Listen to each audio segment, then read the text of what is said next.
Mari silakan duduk. Hari ini kita akan merenungkan kebenaran firman Tuhan. Kita melihat Tuhan Yesus di dalam perjanjian lama. Minggu yang lalu, siapa yang hadir minggu lalu melihat Tuhan Yesus dalam kitab Kejadian? Amin. Dan hari ini kita akan melihat Tuhan Yesus di dalam kitab Yosua. Mari kita lihat slide berikutnya. Judulnya ada, kita akan melihat Tuhan Yesus di dalam kitab Yosua. Saya sudah kirim bahannya. Ini nyampe? Ada? Media terima? Ya? Sudah? Oh, oke. Melihat Tuhan Yesus dalam kitab Yosua. Amin. Kita buka dulu 2 Petrus 1 ayat kedua, slide berikutnya. 2 Petrus pasal yang ke-1 ayat kedua. Kita baca bersama-sama. Kasih karunia dan damai sejahtera melimpahi kamu oleh pengenalan akan Allah dan akan Yesus Tuhan kita. Jadi betapa pentingnya kita mengenal pribadi Tuhan Yesus, dan Tuhan Yesus memberi dirinya melalui firman-Nya untuk kita kenali, untuk kita alami. Itu adalah anugerah berkat terbesar dalam hidup saudara dan saya. Saya bisa khotbah nyusun khotbah berkat Tuhan di dalam hidup kita panjang banget, tetapi berkat terbesar adalah mengenal pribadinya Tuhan Yesus. Karena di dalam pengenalan akan Allah, kasih karunia dan damai sejahtera melimpahi kamu. Dan damai sejahtera dalam bahasa Ibrani shalom, dalam bahasa Yunaninya adalah erene, yang artinya damai sejahtera. Ini bicara kepenuhan berkat Tuhan Yesus Kristus, the whole being, keseluruhan, baik jasmani maupun rohani. Amin, saudara. Dan mari kita lihat di sana kenapa kita penting untuk melihat, mengenal Tuhan Yesus di dalam perjanjian lama. Benar, kita mengenal Tuhan Yesus, mengenal pribadi Tuhan Yesus dalam kitab Injil, pelayanannya, kematiannya, kebangkitannya, kelahirannya, pengajarannya, firman-Nya. Tetapi Tuhan adalah Alfa dan Omega. Dia adalah Allah pencipta dan Allah yang berkuasa atas segalanya. Tak berawal, tak berakhir, dan tak berkesudahan. Jadi Tuhan Yesus bukan ujuk-ujuk baru muncul di perjanjian baru. Tapi sejak bumi ada, Dia menjadikan bumi. Dan sejak zaman Tuhan panggil Abraham menjadi umat milik kepunyaannya, Tuhan menyatakan dirinya di dalam rentetan peristiwa sejarah. Jadi ketika saudara baca perjanjian lama, saudara menemukan orang, menemukan peristiwa, menemukan benda-benda di sana, semuanya menyatakan pribadi Tuhan Yesus. Amin. Mari kita lihat dalam Lukas 24 ayat 47, dan kenapa penting kita melihat Tuhan Yesus dalam perjanjian lama? Karena ketika Tuhan Yesus bangkit, di hari pertama Dia bangkit, pada pagi itu, yang menjadi prioritas yang Tuhan Yesus lakukan di dalam tubuh kebangkitannya adalah memberitakan apa yang tertulis tentang Dia di dalam kitab Musa dan kitab Nabi-Nabi. Amin. Dia menemani muridnya, kedua muridnya, Kleopas dan seorang yang lain berjalan ke Emmaus. Dan ketika mereka sampai ke Emmaus, apa yang terjadi? Tuhan Yesus perjamuan kudus memecahkan roti, mata kedua muridnya menjadi terbuka bahwa itu adalah Yesus. Dan mereka katakan, hati kita berkobar-kobar ketika tadi Tuhan Yesus memberitakan apa yang tertulis tentang Dia. Amin. Sehingga ketika mereka perjamuan kudus, mereka baru ngerti apa yang ditulis di dalam Kejadian sampai Maliaki, bicara mengenai pribadi Tuhan Yesus, pengorbanannya, supaya hari ini saudara dan saya menerima udara Tuhan Yesus dan mengangkat dan memproklaim berkat perjanjian udara Tuhan Yesus, saudara dan saya.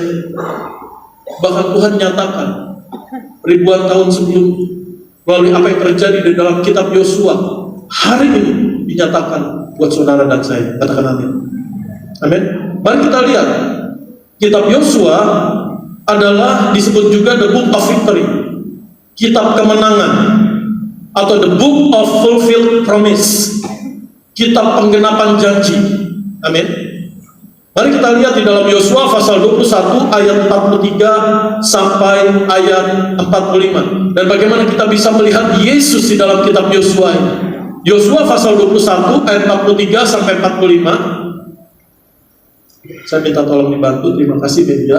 Nanti setelah ini tolong disiapkan 2 Korintus 1 ayat 19 sampai ayat 20. 2 Korintus 1 ayat 19 sampai 20. Kita baca. Saya akan bacakan nanti ayat 45 kita baca bersama-sama. Jadi seluruh negeri itu diberikan Tuhan kepada orang Israel, yakni negeri yang dijanjikannya dengan bersumpah untuk diberikan kepada nenek moyang mereka. Mereka menduduki negeri itu dan menetap di sana. Ayat 44. Yosua pasal 21 ayat 44. Dan Tuhan mengaruniakan kepada mereka keamanan ke segala penjuru, tepat seperti yang dijanjikannya dengan bersumpah kepada nenek moyang mereka.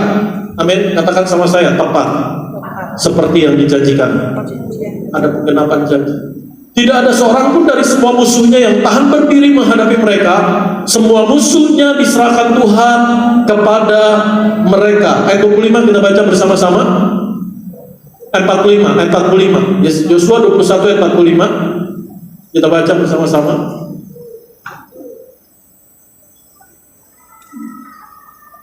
Dari segala yang baik yang dijanjikan Tuhan kepada kaum Israel, tidak ada yang tidak dipenuhi, semuanya terpenuhi. Taruh tangan kirimu di dada. Karena apa yang Tuhan nyatakan ribuan tahun yang lalu sejak zaman Yosua sesungguhnya disimpan di dalam Kristus buat kita hari ini. Katakan sama saya, dari semua yang baik yang Tuhan Yesus janjikan kepada saya, kepada keluarga saya, tidak ada yang tidak dipenuhi, semuanya terpenuhi. Katakan amin. Karena janji ini juga buat saudara. Kenapa?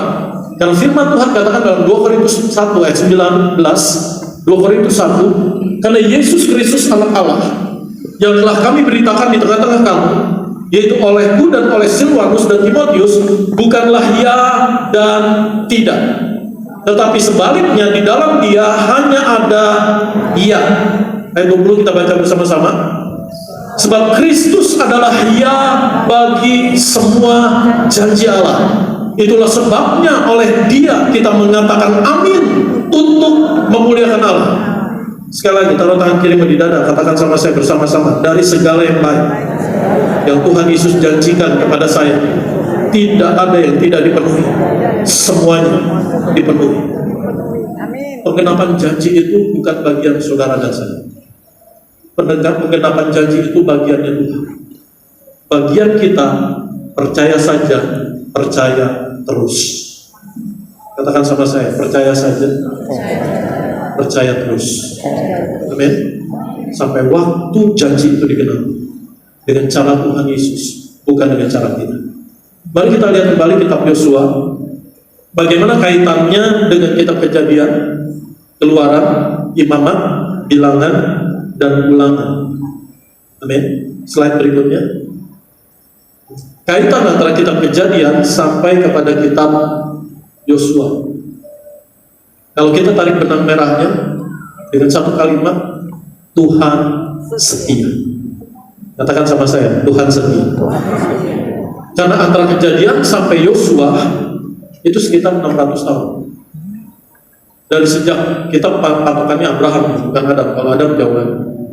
Dari sejak Tuhan memilih, memanggil Abraham, memberikan janji bahwa aku akan memberikan negeri ini kepada keturunan. Amin. Tapi ada waktu 400 tahun keturunannya akan diperbudak di Mesir. Dan setelah itu Tuhan membawa mereka kembali keluar. Lalu zaman Musa membawa mereka kembali keluar. Itu tahun 1440 sebelum Masehi sampai 1400 Masehi. Sebelum Masehi. Amin. Lalu dilanjutkan dengan zaman Yosua. Masuk ke negeri yang Tuhan janjikan lebih kurang tahun 1390-an. Jadi ada rentang waktu 600 tahun dari Tuhan kasih janji kepada Abraham sampai penggenapannya kepada Yosua. Kitab Kejadian bicara janji akan tanah perjanjian. Kitab Keluaran dikeluarkan dari perbudakan menuju tanah yang Tuhan janjikan. Kitab Imamat, Tuhan memberi hukum ketetapan pada saat nanti mereka tinggal di negeri yang Tuhan janjikan, ini hukum dan ketetapan. Lalu kitab Bilangan penyembahan kepada Tuhan di luar tanah perjanjian di padang gurun, generasi pertama. Twistnya terjadi di Bilangan pasal 13-14. Ketika bangsa Israel memberontak kepada Tuhan karena 10 kabar buruk dari pengintai, mereka mau kembali ke Mesir dan tidak mau memberi diri untuk dituntun oleh Tuhan. Tuhan ngomong gini, 40 hari kamu mengintai, 1 hari sama dengan 1 tahun, 40 tahun kamu akan mengembara di padang gurun, dan angkatan yang umur 20 tahun ke atas, yang waktu itu udah disensus, yang 20 tahun ke atas ini, itu gak akan masuk ke negeri yang Tuhan janjikan. Yang 20 tahun ke bawah, laki-laki, dan anak-anak yang masih akan lahir, ya akan masuk ke negeri yang Tuhan janjikan. Sehingga Musa menuliskan kitab Ulangan. Karena kitab Ulangan adalah persiapan masuk ke negeri yang Tuhan janjikan bersama generasi yang kedua, generasi yang berikutnya. Waktu itu generasi kedua ini ada yang lahir di padang gurun, nggak tahu apa itu peristiwa Laut Merah terbelah, bagaimana mengalahkan orang Amalek dan sebagainya. Itu sebabnya Musa meriwayatkan kembali, Musa menceritakan kembali, Musa mengulang kembali, Musa merefresh kembali kepada generasi yang kedua ini. Makanya disebut kitab Ulangan. Kitab Yosua memasuki tanah perjanjian, katakan amin. Dan kitab Yosua ini merupakan gambaran dari karya keselamatan Tuhan Yesus buat saudara dan saya. Jadi apa yang ditulis oleh Roh Kudus di dalam kitab Yosua memang benar terjadi buat umat Allah, bangsa Israel pada zaman itu. Tetapi sesungguhnya apa yang tertulis di dalam kitab Yosua ini juga untuk saudara dan saya di zaman ini. Dan saya bersyukur supaya hari ini kita ngerti kenapa Tuhan Yesus perintahkan gembala sidang kita, Pariyadi, kembalikan perjamuan kudus yang berkuasa. Kembalikan perjamuan kudus ketika kita angkat ke udara Tuhan Yesus, percaya dengan iman, penyelesaian Tuhan Yesus di atas kayu salib, mujizat, kemenangan, pemulihan, kesembuhan terjadi. Kenapa Tuhan kembalikan itu? Supaya hari ini ketika kita baca kitab Yosua, kita ngerti, ternyata maksud Tuhan mengembalikan itu ternyata untuk ini. Kita akan lihat. Mari kita lihat pasal pertama sampai pasal yang kelima kitab Yosua masuk tanah perjanjian. Pasal 6 sampai ayat ke-12, tembok Yeriko diruntuhkan oleh Tuhan dan mereka masuk ke negeri yang Tuhan janjikan, tetapi mereka masih menaklukkan bangsa-bangsa yang masih menetap di sana. Bagian utara, bagian selatan, semuanya ditaklukkan. Ada beberapa bagian yang masih belum ditaklukkan. Lalu pasal 13 sampai 22 pembagian tanah-tanah itu yang telah ditaklukkan itu kepada 12 suku. Dan pasal 23 sampai 24 perpisahan, Yosua udah lanjut umur, udah saat dipanggil Tuhan, dan ada peneguhan, pembaharuan kembali komitmen janji kepada Tuhan, setia kepada Tuhan. Mari kita lihat Yosua pasal yang kedua. Kita bisa melihat pribadi Tuhan Yesus. Yang pertama adalah tali kirmisi. Apa artinya? Oh, kita lihat dulu nama. Nama Yosua itu adalah pemberian Musa. Saya percaya Roh Kudus mengurapi Musa untuk memberi nama Yosua. Karena sebelumnya namanya adalah Hosea. Kita buka Bilangan 13 ayat yang ke-16. Hosea artinya keselamatan. Kata benda. Noun. Bahasa Inggris. Noun. Kata benda. Nominan. Tapi Tuhan memerintahkan menaruh di hati Musa untuk memanggil Hosea bin Nun ini dengan Yosua. Tuhan yang jadi subjek. Amin. Dan arti kata Yosua adalah God save. Tuhan menyelamatkan. Jadi bukan sekedar memperkatakan keselamatan, tetapi memperkatakan Tuhan menyelamatkan. Katakan amin. Ini yang menjadi pelajaran buat saudara dan saya. Tuhan Yesus mau kita memperkatakan janjinya, memperkatakan firman. Katakan amin. Di mulut kita, melekat di hati kita, terjadi dalam hidup. Jadi kata Yosua artinya Tuhan menyelamatkan. Amin. Dan Yosua dalam serumpun katanya Yehosua, dalam bahasa Ibrani-nya juga Yesua. Dan malaikat Tuhan memberi perintah kepada Maria dan Yusuf untuk menamai Yesus. karena artinya Tuhan yang menyelamatkan umatnya dari dosa. Jadi ketika saudara dan saya berseru pada nama Yesus, Tuhan gak pernah punya agenda untuk menghancurkan. Tuhan gak pernah punya agenda untuk menenggelamkan, untuk membebaskan menjatuh, enggak. Sesuai namanya, Yesus menyelamatkan. Agenda Tuhan dalam hidupmu hanya menyelamatkan, memulihkan, membangun, memberkati, mengampuni, katakan membaharui. Jadi ketika saudara dan saya berseru, berteriak, kau nggak tahu gimana harus berdoa, Kudus menolongmu berdoa. Tapi ketika engkau berseru, Yesus tolong saya, maka kau sedang berseru, Tuhan selamatkan hidup saya. Karena nama Yesus artinya Tuhan menyelamatkan kita dari dosa. Katakan amin. Amin. Dan nama Yosua ini mempunyai kesamaan arti dengan nama Yesus. Mari kita masuk Yosua pasal yang kedua. Alikirmisi menggambarkan, merupakan bayangan dari pengorbanan perjanjian darah Tuhan Yesus. Kenapa? Ada nama Rahab disebut di sana, seorang perempuan sundal yang dicap orang berdosa. Tapi Rahab karena imannya menerima anugerah Allah, diselamatkan, dan bukan hanya diselamatkan, menerima kemuliaan Tuhan. Nama Rahab ditulis dalam kitab Injil, kitab Matius, di mana Tuhan Yesus lahir melalui, bukan dari, melalui garis keturunan manusia. Ada nama Rahab di sana. Tuhan gak membuat orang yang di mata manusia gak pantas, gak layak, tapi Tuhan cari, Tuhan panggil, Tuhan selamatkan, bahkan Tuhan beri kemuliaan. Nama Rahab tertulis dalam kitab Injil. Nama Rahab tertulis dalam Hall of Faith, pahlawan-pahlawan iman, di Ibrani 11 dan Yakobus pasal 10. Apapun keadaanmu hari ini, apapun yang telah terjadi dalam hidup, percayalah, Tuhan Yesus tetap mengasihi. Tuhan Yesus memulihkan dan menyatakan kemuliaannya dalam hidup. Tuhan Yesus Tuhan yang mengampuni. Tuhan Yesus yang menyelamatkan hidup saudara dan saya. Jadi jangan beri kesempatan pada iblis. Datang pada Tuhan Yesus bertobat. Mungkin kita katakan, iya di waktu yang lalu saya sudah salah jalan dan sebagainya. Datang kepada Tuhan Yesus bertobat. Bulu yang patah terkulai tidak akan dipatahkan. Sumbu yang pudar nyalanya tidak akan dipadamkan. Rahab yang di mata orang begitu rendah, tapi Tuhan angkat naik. Kenapa? Karena imannya, percaya. Yang pertama, percaya Tuhan genapi janjinya. Yang kedua, Tuhan berkuasa dalam menggenapi janjinya. Dan yang ketiga, Tuhan Allah Abraham, Ishak dan Yakub adalah Allah semesta alam. Bagaimana Rahab diselamatkan? Menjadi gambaran buat saudara dan saya. Tuhan nyatakan ribuan tahun sebelumnya melalui peristiwa Rahab, supaya hati saudara mengerti apa artinya kita menerima perjanjian.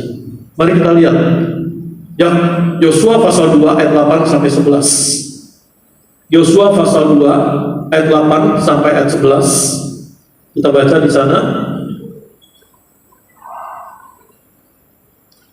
Tetapi sebelum kedua orang itu, Rahab ngumpetin pengintai. Rahab gak mikirin nyawanya. Kalau Rahab mau main aman, raja udah tahu ada dua pengintai masuk, dan pada saat itu mereka udah siaga satu, dan raja tahu pengintai ini masuk ke rumah Rahab. Kalau Rahab mau main aman, Rahab bilang sama raja, nih dua orang pengintainya, tangkap aja. Pasti Rahab dapat reward, betul? Tapi Rahab menyadari, beriman kepada Tuhan yang punya janji dan menyelamatkan.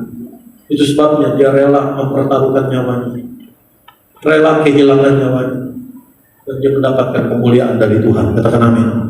Amin. Mari kita lihat ayat yang ke-8. Tetapi sebelum kedua orang itu tidur, naiklah perempuan itu mendapatkan mereka di atas soto dan berkata pada orang-orang itu, aku tahu bahwa Tuhan telah memberikan negeri ini kepada kamu, dan bahwa kengerian terhadap kamu telah menghinggapi kami, dan segala penduduk negeri ini gemetar menghadapi kamu. Ini yang menjadi pengingat buat saudara dan saya. Ketika kau menghadapi satu masalah, tantangan, satu pergumulan, atau mungkin di dalam masalahmu kau menghadapi orang-orang kuat, bukan saudara dan saya yang harusnya gemetar, tapi masalah persoalan tantanganmu yang gemetar. Katakan amin. Kenapa? Karena Tuhan beri kita kemenangan. Amin. Mari kita lihat. Sebab kami mendengar bahwa Tuhan telah mengeringkan air laut yang berau di depan kamu ketika kamu berjalan keluar dari Mesir. Dan apa yang kamu lakukan kepada kedua raja orang Amori yang di seberang sungai Yordan itu, yakni kepada Sihon dan Og yang telah kamu tumpas. Ketika kami mendengar itu, tawarlah hati kami dan jatuhlah semangat setiap orang yang menghadapi kamu. Sebab Tuhan Allahmu ialah Allah di langit di atas dan di bumi di bawah. Amin. Jadi kalau kita tarik tahun 600 tahun, Tuhan kasih janji kepada Abraham. 600 tahun kemudian Tuhan setia genapi, bahkan Yosua menjadi saksi, seluruh umat Allah menjadi saksi dari semua yang baik yang Tuhan janjikan. Tidak ada yang tidak dipenuhi, semuanya dipenuhi dalam waktu rentang 600 tahun. Tapi 600 tahun ini ditulis untuk dinyatakan, untuk digenapi dalam hidup saudara dan saya di dalam Kristus. Tuhan setia. Bagaimana mungkin Tuhan gak setia menolong perkara yang jatuh tempo minggu depan, bulan depan, tahun depan? Amin. Percaya Tuhan setia. Katakan amin. Amin. Butuh seorang Rahab mengetin saudara dan saya. Tuhan Allah, Tuhan di atas langit dan di bawah bumi, Tuhan yang berkuasa atas segala-galanya. Supaya hari saudara menyadari siapa yang ada menyertai, bahkan lebih dari menyertai kita. Tuhan Yesus ada di dalam saudara dan saya. Katakan amin. Amin. Mari kita lihat. Lalu kedua penyintai ini bilang, oke, kasih tanda. Diiketin kain kirmisi. Ayat 18. Sesungguhnya apabila kami memasuki negeri ini, Yosua pasal 2 ayat 18, haruslah tali dari benang kirmisi itu kau ikatkan pada jendela tempat engkau menurunkan kami. Dan ayahmu serta ibumu, saudara-saudaramu, serta seluruh kaum keluargamu kau kumpulkan di rumahmu. Setiap orang yang keluar nanti dari pintu rumahmu harus sendiri menanggung akibatnya kalau darahnya tertumpah.